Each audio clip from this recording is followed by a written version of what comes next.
a velin ATM viewer zo se na bon chawen ka hinlim ki de ve dunia hi Krista dinga pasal hangsan evangelist min thang mi tam tan Samuel sat min thang tina he in tu lai ta jong he ma jong mun ting gam tina reviver speaker adinga thaile jinga in tu nyai chalai mun na to khom te ka ti le phat jong nei lo hin nei lo na sa phat in pi in tu nyai ma to lai mun na kong to khom kiting pathin thu le la se do dinga lom chang ini se khom kit diwe e tu nya main focus ama to kai nei ding hi thilo ho chung chang ni dinga in aman jong ki chen ta tu nya he se di chan se dinga in ichi ma sang chun evangelist pu in ATM viewer ho zo si hinga limna thu sei ta bang na nei no mai le hin nei ma sala sing ki pa min te ki pa min ita bang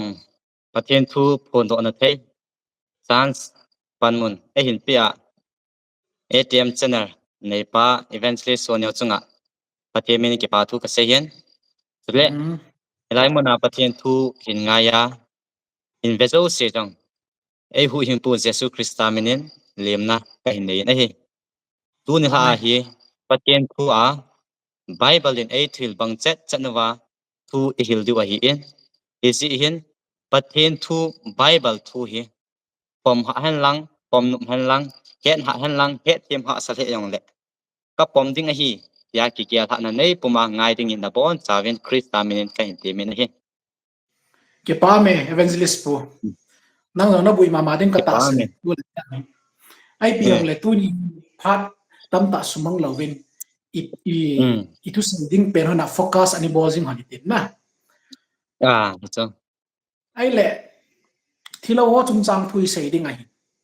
kein thilo ho kan ngai le nang ngi ha na sa lo bang ka hapon yong le kei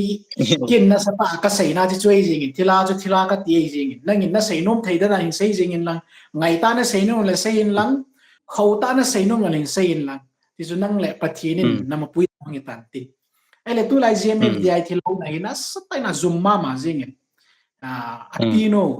nu ching khulam lang na sa ta na zoom en wa na hol jing in na ni mu su ke ding ai kol pawa galat आदमी से पंगा ले लिया तिदा ना ना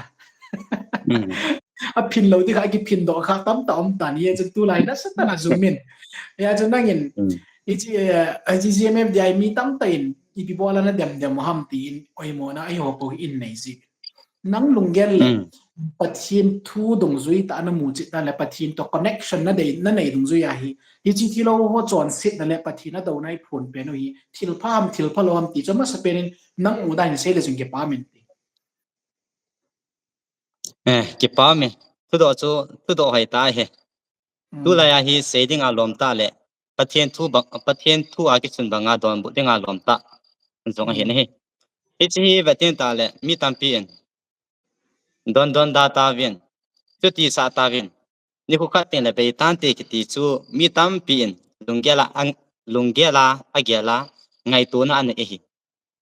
achu tia he tia chu koi theding ham ai lo wa le don lo wa he tia hi mo ve thojen te ham ti chu Bible choi te chun Bible chu i do ngai he Bible in hi choi mo ve dinga mo koi dinga e se yo wa e thui lo wa i ha le yenge if du ai mai ne ai banga pathian thu ni pia sei ham ti pa chu i hol do over ichi pathian thu na sei pa hi pathian thu sei evangelist pastor reverend ka he po in pathian tha yo sin hang san ta idin pi diu chu ai ho kin a hi ti ama sa penai phone onu ma he ki pa me ele na sei de nom le pathian thu khan sim do ta ding a sei pathian thu khan sim do ta ding ka tin Ephesus bunga chang somla ni nai kan sim de he ai hin muthim to ga ho muthim na to ho ga nei lo chu ki copy hi un am ho chu salun ho sal zovin azi chu am ho gu thim na to ho chu seiding jong za cha liu a hi athi na he Bible le se chu pham ti ten ta le muthim na to ho ga nei lo ho chu salun ho salun ati so isa chu pathian thu sei ka hi e Bible choya hol ha cha ka hi e ti yo si en challenge ka bonum so pathian thu to ki to poi pathian de a hi poi itiwa ya le tu sal na chalu ding ai ki kya ta ngai hi mi tampin aso so so tante itiwa ni ko khat ten le ke chai tante itiwa I gyalwa I koi ko wa he mi son tampi hin a ho bung mi wa ki ha so ka moi ta ne adi ke ten ta le hi tia lungyal ngai tu na nei ho cha cha chu a church member of tam di sa nei adi chat tu le church leader ke ti ten ta le kyang ngoi ching hi pathian ho bung mi te chu en pha a pathian thwa ya wa ding chu ten ta a kai hoi le ding a sumang thei a hu nga le adal do ding a fian bi ding chu pathian ni mo pu na len ta a pi a hi I chu a to ding a hi I cha chu church leader khat ti hin ei ho le pathian ki ka ai tai am ho le pathian ki ka ai tai ti a hi vet ei thil hi lo hi le hi na church sunga chu hi ta bong thil di lo ho hi ang san ta na sa phung ding na social ding na sei phung ding a hi I chu pathian ni mo pu na pi a hi ei cha chu we church leader hi jong le I ta bong satan na to na ga nei lo mu thim na to na ki ti yo si hi I social dingu a di lo nai pathian thu a ko na I phun do dingu I church member ho hi ha le ti than na to na le ti tha thu hi la hi a ki le lut lo na dinga tu ni kwai pat ang le kai mo pu na pi a hi ti pa hi pathimina I phun do no mo hi chule amen khan ga ke sei be le sayo ho la cha hoi a ki ti tin ta le ho la cha hoi hi Krista adinga singu a hi in te tin ta le Krista le a ho bung mi pi adinga hinga hi vin te tin ta ti ka do zong a hi vin hi adi Asia chu pathinin Krista le a ho bung mi pi adinga ki ka do na hi ta e hi ale na ho bung mi tam pita aleng lu tan ti gam dinga hi ta vin ko khwa chom lu na hi ta ve ti hi ki gel do vin lang Esin pathinin mo pu na pi na ho bung mi o hi le kai do ding in ki pan taw hi te ki panovin pathin thuin so salovin pho salovin eti ma bangvin nang le ke yen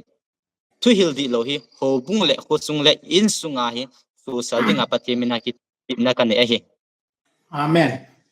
Sol Satya holoi Paul Peter holoi John holoi ki ho chun bani le sit pumpi hi asu so tawin te ti lang gospel ki pan to pa hi lang sat da te loi pi ti te dewe so so ta te ti thei ho bung lam kai chu ho bung lam kai ko na ka do di so Celaya Isaiah bung som ngale chang khat na ki chen tan sin na samin no nem sai no gin sang tan samin lang sumkon gin to pa san kami te achon sit naw ga phungen ti chula na so ki chen ta pathian tu nei se wi ya chi mo pu naw hi het ngai ai le nang le ke I ma chai hi poi mi mu dinga jong mi sin ta le min jong thula lo ai le ngan ni ai ele pi ti da na tu la ya hi mainline church lai tingal scholar PhD MPH BD ki khap che tu jinga ipi ti da na ilawa diabol hung pe ni amo vet redem eventually sa tunangin nagyal dan chilaya ipingay dan na iti hi ating pe na se dinga chu ngai lu na tha samji a hi pe ne hi gospel burden na gospel ngai lu na le pathin ho bu mi te ngai lu na tha samji a hi aji chu ami pi chu adi poi ati khanwa chom lu hilu tiang ta am ho en am ho ki kai tai ti chu ita se ding ho bung lam kai dinga chu pathin I ko yo lovin ho bung lam kai kiti ai lo vai bible sim kha kiti ho la cha khat kiti chon ama le pathin ki ka se ave ding ai po in a church member ho le pathin ki ka ang chu ave tu pi ngai chu amen hi chu ngai lu na hi isa chu mi adinga hin church member adinga hin kiti yong hi ngai lu na hi to le Krista adinga hi hin naw jong hi isa chu Jesus Krista yong epia to ham ti tin ta le ana to chu tu hildi lova ko na tu hildia poilu ding thina ko na hinna a kai lu ding satan thanga ko na hina wa ko na la do ding hi chi chu jesu christian ana to pi pe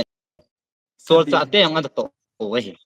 hi ho zo si chu ngai lu na zala bo ato the wa hi in ngai lu nam lo wala to the lo wa hi adi ija cha tu ni ko church leader ho han lang ai lo wala bible degree sang ta ta nei ho jong le hi ta bong ho ato lo hi a tieng pe na se dinga ngai lu na tha sam ji a hi ka ti no me hi amen ka in sunga a chiding khat ka in sunga adamo avesi ka in sunga dinga ka in sunga na hi se nei kha chu ka mo va jeng thei lo chu ka ngai lu ji chu ka mo va na le chu ngai lu na nei lo ka hi de hi a hiya la ipiet le tu ni khwai i mo vet vet theu ham i church member ho a lo va le ho bung pi ho hilu gam ta i mo vet vet theu ham ti hi question ka bono mai hi chi ngai lu na tha tam ji hi en pathian ko ma mi te ngai lu hei na ding lung ki thu moi te te a hi church leader ho a hi en chu teng ta le bible degree santa ta nei ho hi en pathian hat cha ho zo si challenge ka bonom na le tip na ka nei na hi amen ke pa me ai le min than evangelist no hi dola hi evangelist ki ti hi mi ngai nom bo sei dinga umi hi dan ham ai loi le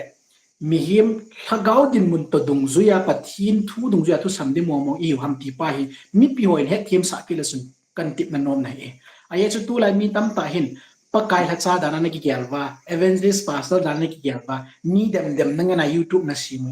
i cho ta bang adi the ko dan alung put di lo dan na ni ko ki la sun ki pa min evangelist hi en pastor hi en pathin athu sei phung de angan si ho hi a ho bung mi te ho chu ga ki pa sa ovena tia hi po en ho bung mi te ho chu hinna a I kai lu diu chu ho kin chu a hi e isa chu I thu sei diu hi mi te ngai nom le ki pa na thu hi lo ding en hinna thu I sei diu a hi chi hinna thu chu bible thu hing hi a hin bible a thu sei bang chana I sei ding wa hi a ji chu I kal le kha bu na sei chu I pham ti ten ta thu sei ya chun pathian thu bangin sei hen atin hi amen isa chu pathian thu sei kha chun pathian thu bang chana hi thu a sei ding pathian thu to ki kala thu ne cha le thu chang kha jong hi a sei ding hi pathian a phal lo hi la hi amen chu teng ta le I sei na ho bung mi te chun angai nom ding le a ki pa na diu le ha nu ya anui na diu thu se wi na ti ai poi hin na thu I sei ding hin nai kai lu ding a hi ama ho in a ki pa nau chu mo tu sim lam vai no hoi mai thi a hi a hi banga hi chi ta bong mo tu sim lam vai no ho alung sung wa ki pa na anei pau chu pathian thu tha isal wa wa hin na thu bible thu zo hi ki pa na inei sa ding alung thi mo hi hin na wa o nga a hi amen chu tiang ta le pathian chu sei ki ti yo se hin hi chi hi sei lan ka ho bung mi te ki pa de o ai lo wa le hi chi sei lan ho bung mi te alung thei de o ei ngai lu chom diu vi o a ngai nom diu vi o ti ngai to na ki nei o I satan na to chu I choi satan na to thing sia hi jeng hi hi sia chu pathian thu sei ding khat chun church member ho ngai nom dinga thu sei di hi lovin pathian in ei thu pi bang ole pathian thu bang chana thu sei ding in mi hi mai velova pathian mai zo I ve ding wa hi mi hi mai I ve nova church member mai I ve nova am ho lung thei na ding hol I hu ba le I dam sung vin pathian a tong long le han thagau khang I hu do zo lo di a hi amen garzona tu pathian a ko ni ya ni ja chu garzona nei pa pathian mai zo chu I ve nova garzona nei pa pathian lungzo chu ho lo pa ama thu bangai sei di wa hi in hin na thu I sei di wa hi hin na thu hi mi te ki pa na in nei sa ding wa hi in hin na thu ai mi te salva ding wa hi in mo thu sim lam vai no ho a bible to ki tu lo ba bible polama hi mi te hil phat hi ta poi pathian thu ta ai ho bung sung in sung I mi ma hin ko salva phat na hi tan mi he mai vet phat na hi ta poi mo thu sim lam vai na a ke hi le phat na hi ta poi I bon chawin bible la I le tau te ti pathimina ka tip na hi amen Matthew bung som ni lege chang som ko som ni langa the great commission Jesus Christian AP wa chun nang ho civil lang bang le si corning li suna civil lang apa cha hagau thimin baptaz gabon se le simon tin aban dala chaina pen si maile civil lang ka thu pi zo si an ding ga hian ti na mi ka ke pa sa mi lu hom din te pon ai la pathin thu a mi hi mo om tin ding ka hil vina ti ni chu e ho ki na in ya zu tu na hai pathin thu i do na munu i chon sit na muna ko na ki ko do na pen hi khat veile ibila tholo yong hi thei inun le i khan tong ki tu lo me thi ya chu sa ta ai thei in ji ya zu tu na hi pakai la cha dinga thul hang sam dingai pan teng ta ai le hi chi khu chi tia mi hi mai vela pakai mai zo ivet ma sat de ti tu na ki ti no mi i chu pakai la cha pua ko na i ga za the e ai le min thang nangin ai ti ai GMF di ai ki ti hi nang jong khat le ni ne sei kan ni za min GMF di ai hi EPGR ni pi hoi adi poi thilana to na mo mo hi ti pa hi pt chang khat chang nia chom chai hol hil china nei nei pi thei ding ki pa me ni chong hi question hoi ta hi en hi ta bang question an do jin jong pathe mi ne ki pa tu ka sen hi chi hi ipom the lo dan hi bible ki dinga bible ko na ki pan sa lungyang ngai to na le thu na ki se ma hi hi ji en GMFDI thu ung ki phonga ko na kon thu na ki sem thei pon pathian bible thinga ko na bo thu ki sem the hi ni ja chu bible ivet diu anga yen bible hi tia se ni Isaiah bung ge chang som ni na chun dan thu le he to sa bang nga thu a se lo wa le am ho a chu va lo a hi atin va a ki ti tin ta le pathian ki se na hi en ni ja chu pathian thu le pathian bible thing to ki to a thu a se lo wa le am ho ai va lo ai top ding hi ni ja chu GMFDI hi pathian thu to ke to hi a pathian thu a pan sa hi wa pathian thu a ki bul phu cha hi wa la wa chu he nge ka pom jeng de hi ai ki tu ai le ka pom de ai ba bible to ki to lo wa le ti di yo na ka pom thei ki lo de hi ne hi ale ipg ham ti chu ne kha ka be le han bible to ki to thei lo na GMFDI hi a thiem pe na se de ha chu bible to ki to lo hi yeng ne bible a lo hi am ho thil hi bible pan sa thil satan thil ta pan sa a thil ho thu dok sang na mun khat nin asu ta ne hi atu tia le ama sang chun ka sei ta in kha ve kan sei khata in am ho thil hi ui le kyal banga bible am ho thil ki kal jiang hi iti hai kinunga to jiang hi am ho thil hi bible to ale hichila ga he the do la chu i ba tin ta le point ne ka se lang ti tha chung chang thua ga se nge tam ki tam nong ki tam se dan tin Matthew bung som ni le ni chang som thum no ho chu i ba tin ta le thil ho hi ai lo wa le van til ti ho ki chang the po ti cho number 1 a chana amo hi a ki chang the po ti cho ale thil ho yong chu van til ki lo wa na ko nang ki no la hu ya amo hi van til hu cho a chu ti a le bible ko nam ki chin ta mu do the chu thil ha te hin pasal le no mai hi nai anei lo hi a hi wanga amo ho ta san do la amo ko ma thil ha ki phong khun cha la naw anei wa asang anei wa ga se jiu cho bible to kinunga dia liang ta cho oya ko na ki pan sa oya ko na ki la do mo mong ham na ai tia bible ki sun kha yong lo apu do obe ne hi apa le Jesus Christa khang la yong chi va tin ta le Matthew bung ge chang som ni la ko ho bang cho Jesus Christa yong chi la ho he na tha lo cho ta ga bu ho he EPSM ti ting ta le chi la ho asu mang na de hi ni ki tip ni a umi ti cho hi chu ni ki tip ni cho hen tin ta le thu ta na ho min tin thu ta na ki chai tin ta le chun su mang nga de cho hi chu Bible thi la hi ai wanga amo even tin ta sang a za mo tha ki riengo di bang chu ho ya ko na Bible chang ho ya ko na pan sa ho ya ko na la do tam le khe ta lo na a khut salat Bible to ui le kya ka bang na a khut salat lol at ti ho bang e so ga akitha yang ti yong chu am ho chun ka thina ye tin ve ta bo am ho chu zo sei chu It's ka thi ve ti ya long le ai wona thi a ki ko ki mo ko tho beng a thi long chu kuina ga pho a hoi la ki vui ham ki ti la kuin la mu ki pon tin nalma monge thei lo chu uh aba le zon bung ge chang som le li na chang som li le li na che ve tin ta le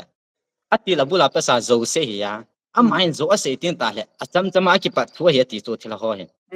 satan ho hen achu tia la cham chama ki pa thu he tia bible se ya la am ho en pathianin a se sa hi ati ki tho bi ngo na aba le thila ho en a se ja first korean bung som chang som ni la kana che ve tin ta le thila kon le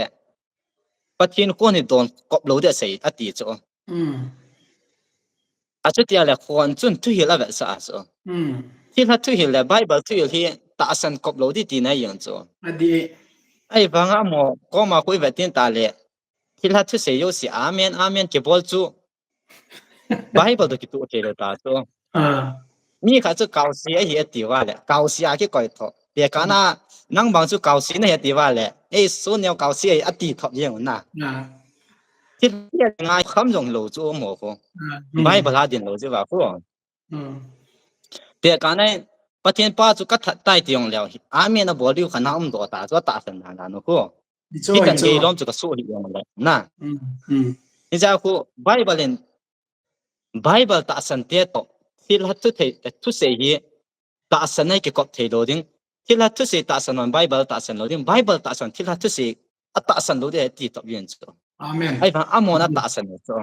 bible ta hin ki kal ta chu isaya bung ge chang som ni na chun pathian thu to ki to thu a sei lo ba la mo chu pathian lo ba lo he ti ale pathian thu to ki kala nau to ta chala i pi ti la mo chu pathian a kon he ki ti thei di ki ti thei lo chu abale ke mu do la hi gmfdi ki ti hi ipu ipa khang u ba ta san na di lo ho nam dat na le pu dat na satan aman cha hi ka ti nom ni yes ga he thading in ipu ipa chun si a hin ti tha ti a cheng ye ki ti cho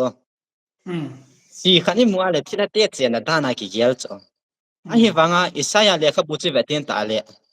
gammang la a tui ki ve ho hi pathin asim sa gen chate gam sate awa na dinga tui ki ve sa hi ti cho isaya le kha bu yes ti tha te chen na dinga sim lo cho achutial ipui pa vin thila te chen na dinga ana ta san lo cho ale gmfdi ya ku ti vetin ta le si te ki ta cho si a chen te an ti ta le bible to ki to lwa ipui te vin ana ta san lo chu to ata san be che ta chu si a kila a chen ye ti ka chu anam dat ki no ta chu na a thu pa chu abale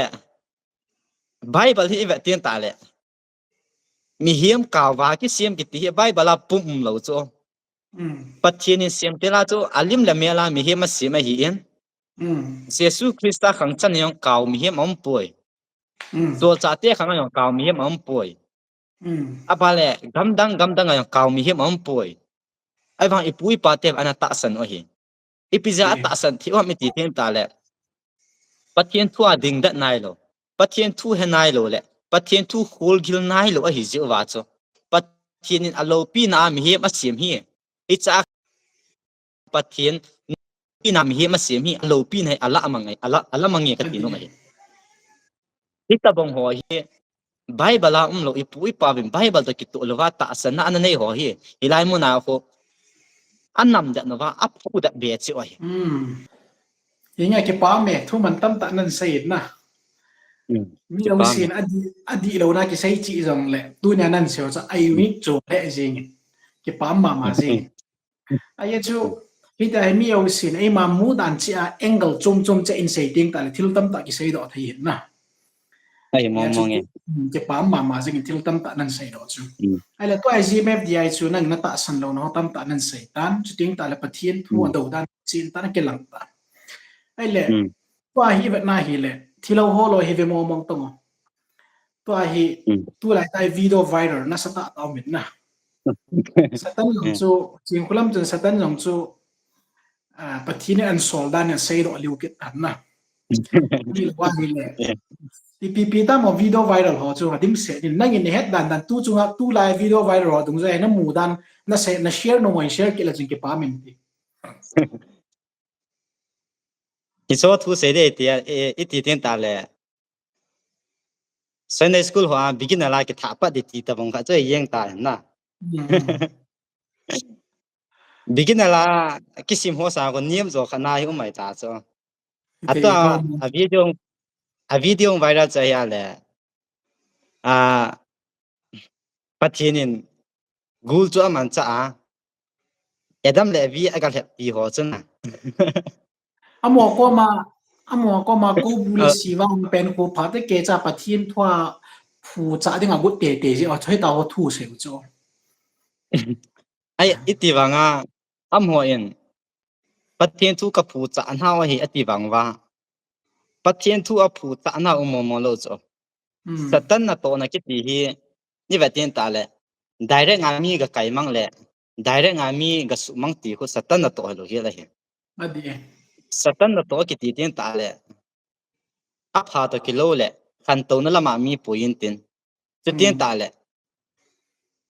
that hi bo to kui chu angol da na chu ai lo bi sia chu mi ga ki lem da ham satan na to dang hi het thim nga hi bible psm ti tin ta le mi he mi alung ngai cha thilin al lu zia na chu ji ai bo be ti cho tu ni kwa inam pi bi na ngai cha chu i pi ham ai lo wala ami pi na ngai cha chu i pi ham hi chi to ki tu cha na cha satanin mi an hla ding inam sung bi an pui ta vai gu du a hi ti pa inam mi pi bi ne a he na pai mu ai adi inam mi pi bi na dei chu iti tin ta le garzon a hi atem pen ke se la tu ta di te ma to kilung to na hi kilung khat na hi nam lam kai ki ta ta ki ngai cha hi e sia cha satan ki ti hin sa min pan le ai lo wala nam lam kai ho min pan le ai lo wa mi pi in ingai cha no e gen theinaw ki le do na ding ho min panai in nam piu hi an su cha vai gu ding a hi ti pai ki he no hitin hi chuai ching the u hitin bible in ding that zo te ti hi ka sei do nom cho le hilai mo na na ki tong mo mo hu e va tin ta le ne kha ga ki sei be han lang hele ti zu a ka sei bang wa chu pathian mi te na to a ki to na him thei lo a hi wa nga chu la satan na to a ki to na jeng en a hi ki dai hi chela chu ne kha ga ki sei han lang hele ne kha ga ki sei han lang hele ta ye ki mung chu a thien pe na sei dinga chu am ho khon pachina konin zong tu pho na zawin chu teng ta le satana konin zong tu pho na zawin hi chu thil ho a ko na ti nai jeng nei a hi ale am ho o bible a hi thil ho a ko na tu phon za ding hi kui ma dang ai po in jeremiah bung ni chang gi na chon thim ga ho jeng in zong ba ar jeng a gau ta vin phat chum na be hil thil ho chu anu nung a jui sa baar jeng agaw tapin baar kiti ta le satan thila ho ki sei nai mai eng nei isa sa thiem gaw thiam kiti hin satan le thila ho ko na gaw amu anei dingu mu anei dingu o aza dingu ati cho achu tial amu khon bible sei bang chana chu amu ho en thila ho ko na gaw anei wa o aza u cho aban le Jeremiah bung som ni le thum chang som la kum na che vetin ta le thane pen pa kai hi tin a sei na hi ngu wa gaw thu sei sei nga pan na be kinep na dim set na sa ziu ama hon pa kai kam sung su hilo amo lung gela a gel do thu mu nei thu jeng jeng a sei wa hi bo ve ati cho i vetin ta le hi chiyong hi thilha ko na tu phut aza ki u hilo ba a thu sei u alung gela wa oma ama cham chama khong mo kun khun khop mu ai a chal khong sang pan na be zo ai khong ba ai aji chu amo kon dang ko betin ta le bible la to ki pum to lo te kana chu alung gel wa mo khon khon ati da bible atia se hi betin ta la mo ko no ho pa cho ban pa o hi kit ti ho ai lo wa le pathinin gul cha man cha edang le vi a thak hi kit ti ho ai lo wa le van leng cha te on thil dang tam ti sa te ba le sa ga ba ka nam than kit ti ho na ngol kun bo chum pan na be alung gel wa thu jeng ase wa hi tia bible ase banga amo chan hi bible la satan aman cha ho chan to ki tu to abala amo kun bible ki sim hila bible ki phong hila tiong tikin mai theo na ai banga bible chu i ten ta le bible chu i ten ta le pi ki mu am ti ten ta le satan zeng in zong bible chang mang cha hi Jesus Christ a hem to Heja chu satan ki ti hin thil dang hin mang cha pon tin na nei masanga na nei bible mang cha mi a ding a hi kitin lai chu adi Heja chu amon pathian thu khat akisim mana bible chang khan akisim do mana ai lo wal mi thien te thu sim kha akisim mana bible a ki bul phu bible to thu ki ti chu di thailo chu apa le amo hin iba ten ta le kuimena agau do ham ti ten ta le thilamina gau anei khal khal du lo chu satan na to ho hin satan na to na hin satan aman cha mi te chun jeremiah bung samli chang samle li na chi va ten ta le thim ga ho chun ke ma mina zo thu jeng agau a hi bo ve ati chu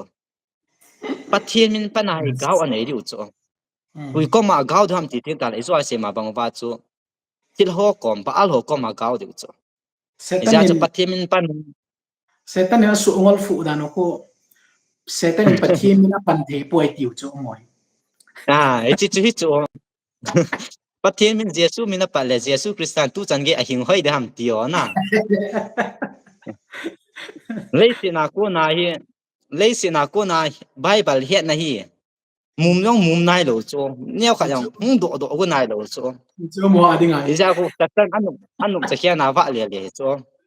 atong abo lai mo yela na cham de la wa the chu mi ke tho ta khanin mi ngol ta kha ta bang ta chu tu lai ka bat nai le gmf de satan tu nai bat nai ngai tu mo to ngo satan ko hon fu pi da na chu satan pa kon setan kitin pathi min ak pat thelu het ya asu ngol de wai le amo dinga ai san setan ada kot lin ta hon na na chu ngai tu mo to ni chu pathian min pan the pu ai ka tiu kho aki bu naw lin pen bul pia hong pang dai satan kiti hin chep na to tin ta le hin pathian min hi nang le ke sanga hi atam pa zo ding chim zo ai apat de hin la yin ai hi wanga chu ise wanga chu ani kitip hin nai lo ja chu pathian asu mang di nai lo chu nikitip ang sen ting le pathian a go wam hil di chu acha ta le setan ga ke vekin han lang le setan nature kiti mo chu anti christ chu la ma chu pathian do chu la chu ding ta le jesu christa jing jong kamina mi tam ta hong ding crystal hem tam ta hong ding tiong ki chin ta sei cho na chu ding ta le hi christa chi lai a me khu lai a me ta na chi in ti cho ai chu he kiu ai chu mo za lo be owa chi khlam chun jesu christa to ka kam chang ta ke hawe ti ke to ke ji mi ta cho ai ma men thang mi him ki ti thila to ke ho thei ki ti o ipia thila to ke ho mi ti te nga le thagau thinga da ha ho thila to ke ho ki cho na tia chu la thagau thinga da ha ho thila to ke ho cho ai mo to am ho pathian to ke ho ki ti chu yan cha to ke ke le chan phat chom zo da hian ale bible hi baten ta le am ho thu se tu ai se ba ka ke se ke lan le am ho pathian min pan the poi ti chu ai wa nga chu bible deuteronomy bu som la ge chang som ni na che baten ta le hi ta se chu ai hin ke man ka thu pi lo hil thu se khat to ke ma min pana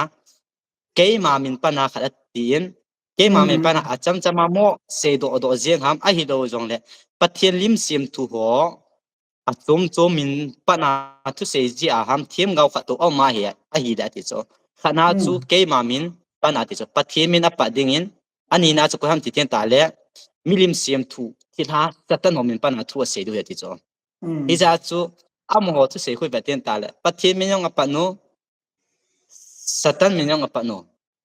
siang zu da na pathian min le satan min ki ti a so hal di e ngo cho pathian chu to hal thei lo cho tiếng ta pathian til chak pathian ya til chak pathian chu tu ni kha I cho hal wa ya le mal chame ki goi ta nai ta I goi to wa le pathian lung oi zo lo de adi ai mo ngi pa mo chiao tam ta nan sei chu pi mo ngi hi cho ya lu bu wa jong thei mo ta lo him na group wa pathian thu ki ti chu no yang cho mang chung ho loi mong ne long ATM chen la ka mu ji to ta le pi no gospel thana a cha pha so gospel thana le la an ngai nal mo cho jing kan la kon devotion message to bang kon ji jin tin ai chu pathin thu ki ti mo lo mun thinga bolo ka da thei cha lo pi e tia mu pol thung phunia adama pangpa ang mi wang phachung nung na he mun thing chung nung oza thia kom ni ka ki pa mo nge a ti de ta na sa thai mo satanen tu lai ki sei min thang satanen lai mun ko top ground da na ne ya jing ka ne ha se la nom tang ki chem ala zani to an tilawan message an phat le bi e gospel ATM channel Bible to heal za no an sei la bi so loi si Adventist ngana hi amo loi hi tai twil hem ngana hi bin atam zo hi GMF dai chung ngana ke kum ngana hi bin hi tai member ke on ho hi ve ti hi chung chang tai pi sei den nem na pathian ho bu mi te chun ipi ke ho long Yesu Christain ata sana mi ta san sa thing chiten ta le baptize chan sa ding ichi chu mission ai piu chu ichila eja chu thila thu se na ta san nga wa ko nin Bible zo ta san ta vin ya ke se hi chiten ta le thila gaw na chan chu nga vin lang Bible thu se na ta san wa ko na hin tha gaw thing di ta na chan thina di wa hin tha gaw thing a ko ne baptize chan za ta vin ya hi tip na ki nei bo chu amen akui chu mission chu de mission chung chai I se ten ta le na nup na wa mo vin kho poi ai hi la pathian thu in ding cha u te hoi chi mission la kho poi pathian thu in ding cha leo han hi chi pathian thu I ta san na khat na hi ai de na khat na hi te ta acham lo wa khat hi yang de wa hi hi chin I kai khom do ai bo vin ai ho ki kai khom ngai poi ka ti no he adi hi chi Bible ki kai so wa le mun khat chu I kai lu dio ya hi cha chu yung pom de ya atwa Bible kai sa lo ai hon Bible e kai yo ba GMF dai thu Bible la ki sun lo be khat Bible la ki bul phu ku te ki ti chu I thei lo thila hi thila ke lun da na Bible la thila khat ho do te de ngo ai ma ki defend na dinga Bible sim ki ti nga apha na hi ta ya na ai ma ki defend na Bible sim ni lo Bible zo ai ma in din pi ngai cho adi ni da so ai man Bible kai di lo Bible ki kai sa ngai hi I chu Bible thi la hi te tien ta le amo alung lu no ko thil dang hi lo cho ai lo ba le zaum ta inam pi wa ding a kin pi ta zamo na man le e kha noi chi na man ai se wang pon I pu piao so bang ko ata san na hoi ba ten ta le ilai mo na ko kin na thanu ta kha ni satan I koi pi cho chu hi chi ja ko hi cho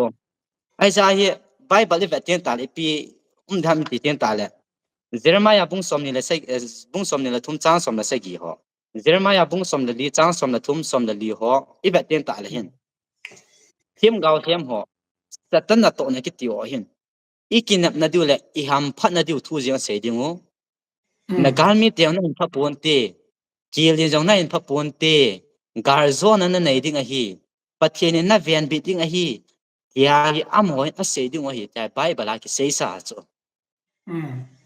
e chi chu Satan na to dan ya Jeremiah bung som ni la gup chang som la gup na che va teng ta le kinap na len ta yong i koi pi diu na lai cho ilai mo na ko koi jau kinap na ne ya mi mai e cha hi Satan ki thin la mo na ko kinap na le ta ka i koi pi hi in ki pa na thui koi pi hi atu te hi chu ko kinap pi theu ham atu te le Michael Van Til chun i ti dana gal i sa pi wa i gal mi te ko nai thi theo Michael Van Til mo cha zol oi den chi tui cho Van Til te in ikim vel wa nga amuna sa Van Til te in duty pu pi wa ya le i ti dana gal mi te chun in wa hal the ai den chu wa pathin si pe van til tha no chu na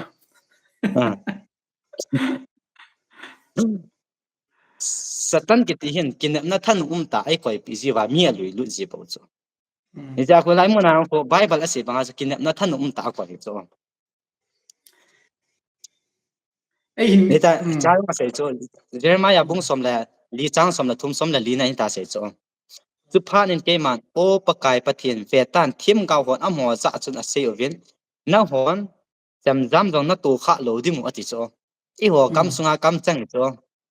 kil ha jong ni het kha lo di mu ati kin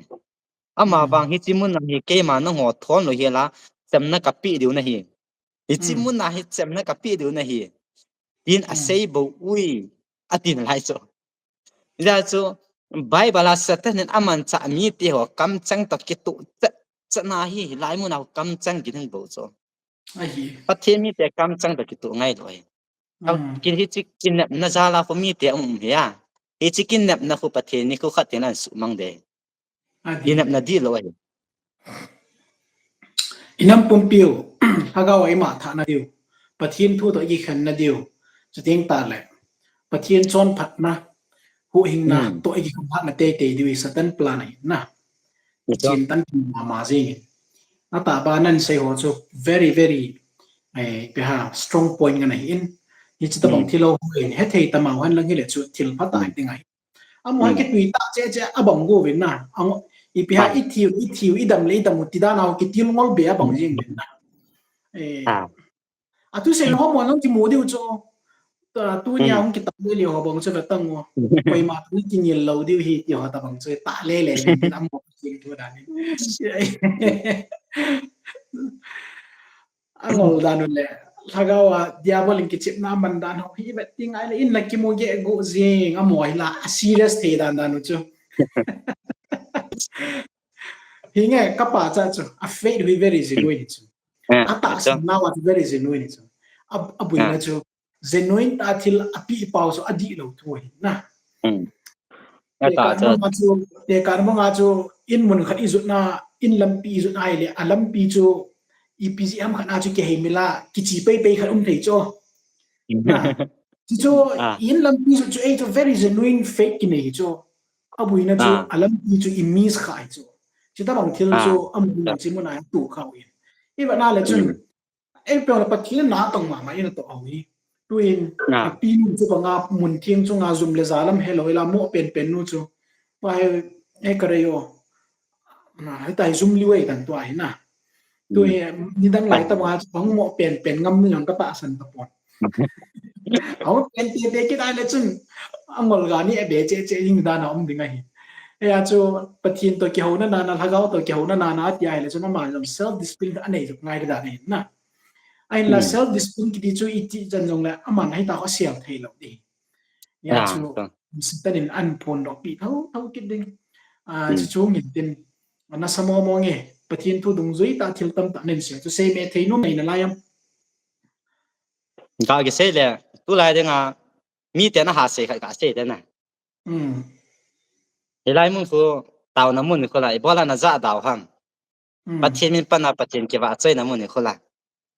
ana to athil bol be na le pathin min ki pana pathin min na ki taw ko la i pi bible ta ki tu lo na umam ti he mi te long gyal ngai to na he cha Satan na to na ki ti hi e o sa ngai pura ki ngai en ki ti the o ten abale ilaya bible chang haga ke simle scan korean bung som la kha chang som la thum som la nga na he simlen izina mitile chutabong mi ho chu sol cha hlem hi ve doha bola mi hlem ha na tong hi ve ama ho krista sol cha lima ki sima hi ve hi chu thukidang ai poi aji chu satan ama ta jeng in jong ava avantil mel aput ji a hi chu ti chu a hin thla cha hon chon phat thla cha ho mel aput chu tu pia hi poi ati cho ndi ama ho pu sol cha ho lima oma hi yen chu ten ta le chon phat thla cha ho mel aput nu chu tu pia hi poi ti cho pathe mi te bang anum la ta wi anum la pathe ma toi ta ve ta satan in tu pi khat cha ta lo pi ai mo satan in tu pia sa hi ta san na di lo le pathian thu to ki kala ta san na ya pathian wa choi le pathian ho kom ding satan ki pa na hi ya adi cha taw na yo si pathian na san di lo hin kien le ebel mai cham ta bang chung hi de hi adi he da ko ni wa en de u chu ai the ya he le mi ten pathian wa choi wa a taw du chu i de o vin ai hin a ta san na chu pathian thu a ki bul phu hi hen pathian thu to ki tu hi hen i pa ya hi abale hitin amoy na sei ki jiven amohin hung patap jiven na tin na ke khom tam pita se pa e chiga se te khabe hung patap jiven na tiven ni nge patap bi tin ta le sol cha te chen pitia patap mo vam ti tin ta le thu ki sei chu amoy pathian thu a pon hin nam ti na ko tu jive pathian le kha bua ko na ti cho ja to pathian thu a kona ta san ma sa te chen ana kholo ba pathian thu to ki tu hi ala ki san ba ki tu lo hi ala apa yo cho iti chu mo na to da ni a ya le amo sei ya ti tiam ti tin ta le hung vin lang hung kholo vin ati cho ela ya ko son ta ka je nom chu a ki hung holding chu a hi a he le thu do ki ne han lang he le van tir te to na kheu ji pha le na van tir mial pu nu chu na hwa jong pakaya su lim abem lim amai bem tabong ai banga chu nuwa cha abem a hi dem na ai lo vai le amial put so amial su chan chu itabong a hi dem iti hung kila a iti len do ji ham ti ho chu hoi divin mi pi mu the ding in ta lang na hyong hi hin nei thiaw da chun dei om me na Paul osu yong chi pi ya Jesus Christa osu yong yam aye chu pi no win Jesus to aw chang tang ka khoi ti ya Jesus Christa osu yong chi pi yam tu na sei thei ngai chu eto satan dinga hi satan dinga hi ga ki se nang le pathian thu a ko na pui mong mong na ki chin na ki lang na ka sei jo lo he la ya he is so ni nai dingai le mi ma dingai ma cha pha chom po in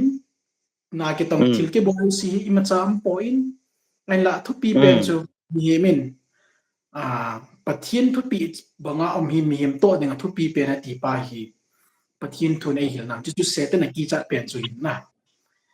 ya chu pathian ma ko nai moi pui mang te te ding pathian thu ngai nep sa dinga tia ni khat nya thu jong za om chan ho ni sei ta chula bible sim ta sa na thu sim min ti ho ta bang na i chu ta bang ya the lo tu se ten pathian pha ko na pui mang da ki chen sa ni ngai se yo ke pa mi tan na yang tem pi na se tai ton neo kan am ho chung chang ai pi to de ham ipi ti pan la de ham ti khan hi se lang na am ho hi pathian thu to ki to lo wa na tong le satan ding ai a playground nom ta hoi ta stadium hoi ta khan ai ane ai pha na hi am ho chung chang ai i tai na to ngai cho Matthew bung sa gi chang som le nga na chu Kiar mui van ki vana na asung lam la ngei hang ta hi thiam gao thiam ho ne hianga ne thiam gao thiam ne hiang u wang hung ji ho chu ki ti theu na ti chu wa ko na hi amhon challenge bo na ti a he mo thei le ding ai point ching thei ta wang hin ko man ding ai ti first na ka sei do no me ani na ne chu bung som ni le li chang som ni le li som ni le gup na che ba tin ta le jinam te le Krista hem le thiam gaul hem ho hung su do untin ven in dan sunga nunga ame atiu jong le ta san hi uven ati zo in dan sung nunga ame atiu jong le ta san hi un ati zo Jesus Krista hi khat ve achi to ta en he chu khat ve hung na chu first coming a hi en tu ni kwa ingao hi scan coming a hi ipija scan coming ki tiam ti ten ta le Jesus Krista le sina khat ve hung en ahung ki ten ta ani ve na a hi ti ja scan coming ki ti cho e ja chu Hebrew le kha bu en khat ve hung ta en ani ve na ahung ki la ateng le ama nga ajing ho hu hing dinga hung ki lang ding he ti cho ani ve ati ten ta le scan coming ati na he cho a ya le mi ten ten Jesus Krista hung ke din scan coming nga wa ya le tu ni kwa hi am ho a khu pha sil ahung hung ding ta apa ka Yesu ko ale Bible scan coming kiti hu hoi lang nga ki koi de ta iza coming na thing ta dem ti khan chu ngai tu na thei ta cho na ve som na nga chong ni lo e cho to apa ka Yesu ke dang nga ko mo de nga ko zakhat ve na idam som se gi ve na idam som nga ve na idam ti kha chu loi ta cho ai la Bible se chu ven in dan sung nu nga me na ta san hi un ti cho Krista he hung su do ho chu in dan sung me hilai mu na me hilai mu na Krista ka hi tin ong ki phung tan hilai mu na ke ma Krista na do pau cross na khat be pau chu ka hi tin mi hu lang tha gao hung jong le a hung ding Jesu na he ja chu anata san hi un ati ya ja kui ma chan ta san loading a hi ti ani na ka sei do no ya na aban tin ta le Deuteronomy bung som na thum chang thum na chi ve tin ta le na zuya athu se jo si hi na ngai loading a hi ati chu ama hon thu se ho hi zui lo de hi ati chu akam sung so ho pathian hing zinga ko na hi login pathian ha gao thinga ko satan na ha gao wa ko na ja chu ngai loading a hi aba le Deuteronomy bung som lagi sang som ni le ni na che ve tin ta na gin loading a hi ti chu ang ho hi aki cham chu agi ngam chu ai wanga chu kita bong thiam ga ho chu nangin na gin lo healing a hi ti chu Bible ni ja chu mio si ka chales na chu ging hi ovin ki cha hi ovin hang san ta pathian thuen ding leo chun ko mo ba jes pathian ha chung nung pathian di ta pa chu na din pi ding ai ti pathian mina ka phun onu mai aba le aki sai na chu thai ga vele hen sorry anga na chung ga vele hen agau tu phuna vai chi lo di chu Bible peste ya ven gam thima ami ati wa hi ale chi do hi un ati chu zalian sa bolo ko hungu vina tiu cho amo ai banga Jesus Krista kamin na Krista ka hi ti ho ko ma chen chi hi vina ti ale ai in pi ga ki bol de han pathian thu din pi ten ka ho ko ngai lo hi ija chu Leviticus bung som la ko chang som thum la khan na en them ka ho hiang zu daw vin lang doi them te jong don hi hi lo vin ati chu don hi hi lo vin ki ta bang ho chu go hor kho daw vin ati chu go hor kho ngai poi chiong chiang ngai poi na hungo va hi ale na no do va hi ale ka ta san ding hi ti chu kina pim ta ta ma sei ni chi thu chang hina ti va ten ta la Bible hai va ten ta le Jesus Krista to num na nei ho chun nang ma jong ki hu hingin chu ti le ka ta san ding na hi vi ti chu chalen sa bol chu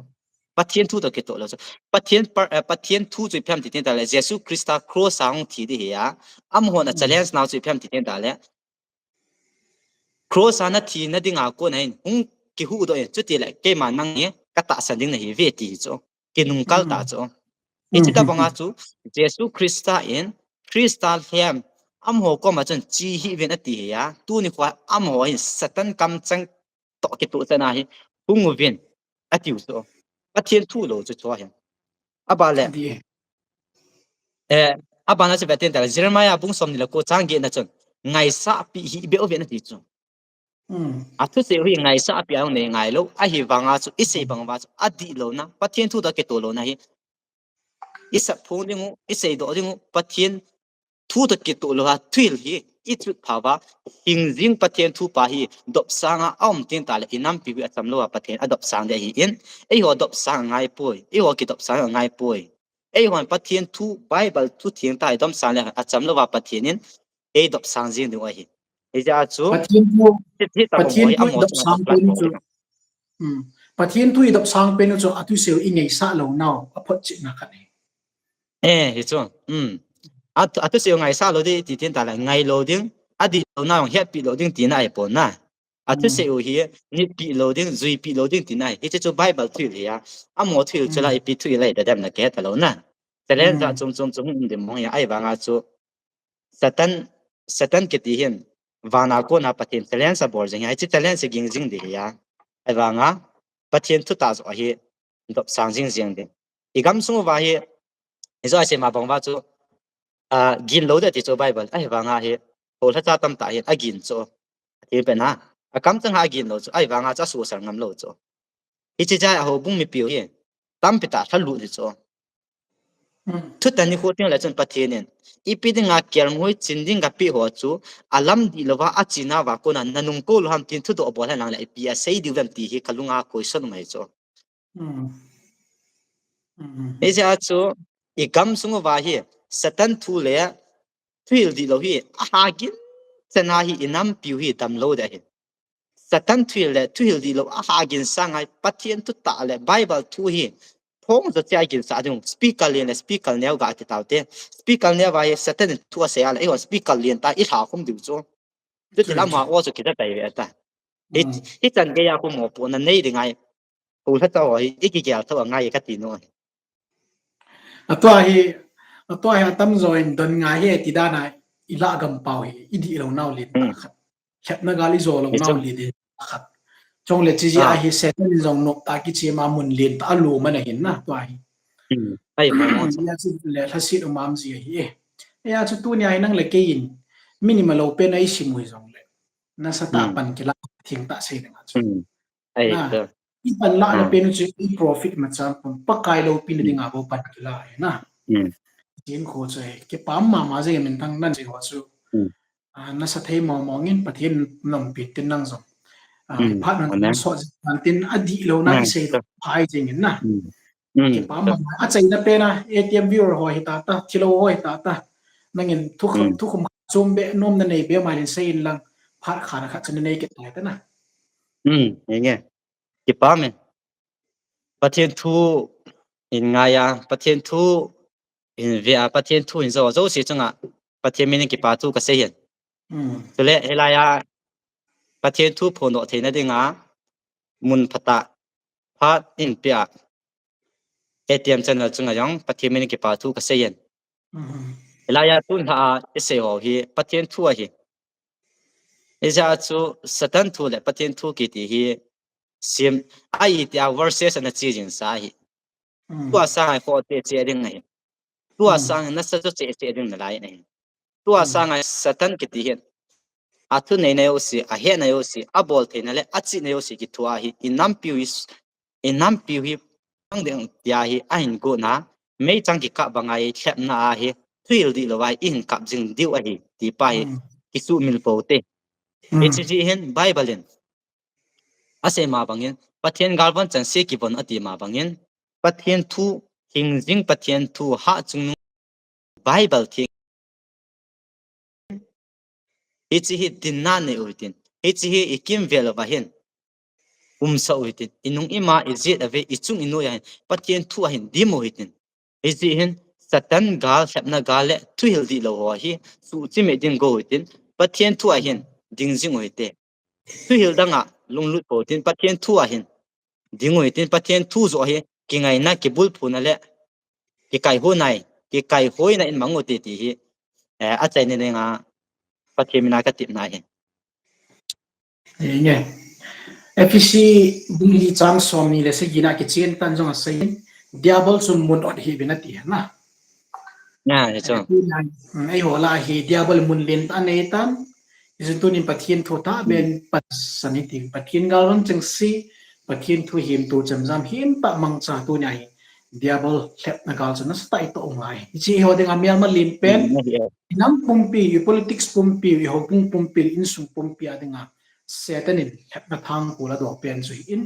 ichi gal sat ngai christian si pe ho pathian tu na imam ho na siding simbon sang panlai tibin tunin ha dinga ATM channel guest lo pi ta inayo so pi sa min thang evangelist pu pathian pat theibu intin tha ta le kun so ta pa la in to be jing thing pat theibu intin pathini bon sang dam nai pandang ki mu tu su ke ki tai tu su pa kai me na ki tip naw mang pha ki pa me le a